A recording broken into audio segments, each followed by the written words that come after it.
pagbibigay ko sa inyo ng inyong score sa inyong grupo ay narito ang aking inihandang pamantayan. Dito ang aking inihandang pamantayan.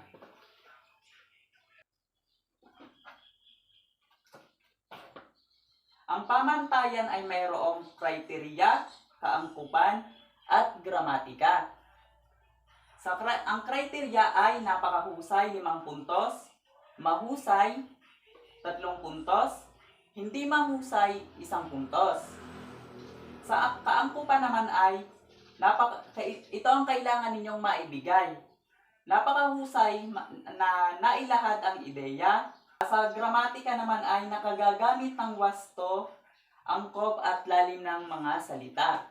Maliwanag ba mga bata? Kung maliwanag, ay atin nang simulan ang pangkatang gawain.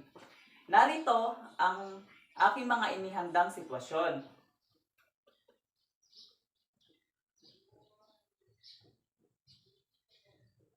Unang sitwasyon. Pagkatapos ng Enhanced Community Quarantine or ECQ, nakalimutan na ang social distancing. Ano kaya ang maaaring mangyari kapag nagpatuloy ito? Maaari nyo nang itaas ang inyong watawat kung alam ninyo ang sagot. Unang pangkat, dahil kayo ang unang nagtaas ng inyong watawat, ay maaari na kayong sumagot. Ano ang inyong kasagutan? Tama. Kapag nagpatuloy ang hindi pagsunod sa social distancing, ay maaaring magkahawahan ng COVID-19. Ano pa? Maaari din na mas dumami ang kaso ng COVID-19. Maliwanag ba? At kung maliwanag, ay narito naman ang ikalawang sitwasyon. Si Carlo ay napakahilig kumain ng candy. Ano kaya ang maaaring mangyari sa ngipin ni Carlo? Ikalawang pangkat, dahil kayo ang unang nagtaas ng inyong watawat, ay kayo ang sasagot. Ano ang inyong sagot? Tama.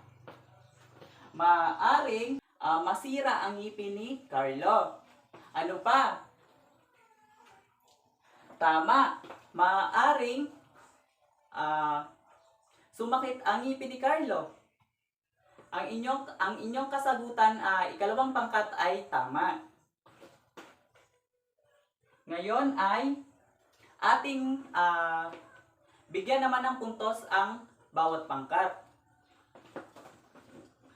Batay sa aking ginawang pamantayan, ang unang pangkat ay nakakuha ng 5 puntos. Dahil napakahusay na nailahad nila ang kanilang ideya. At gumamit rin sila ng wastong gramatika at lalim ng mga salita. At para naman sa paglalahad ay malinaw naman ang kanilang boses at ito ay malakas. At para naman sa ikalawang pangkat ay nakakuha rin sila ng 10 puntos. Ang ikalawang pangkat ay mahusay na nailahad ang kanilang ideya. May katamtamang linaw at lakas ang kanilang boses. At nakagagamit rin sila ng wastong gramatika, angkop, at lalim ng mga salita. Mga bata, palakpakan ninyo ang inyong mga sarili nang ikaw ang champion clap. Alam nyo ba ang ikaw ang champion clap? Hindi ninyo alam. Kung hindi ninyo alam, ay ituturo sa inyo ni Sir kung paano ang ikaw ang champion clap. Sundan ninyo si Sir ha. 1, 2, 3, 1, 2, 3. Kayo ang champion. Magaling at inyong nagawa.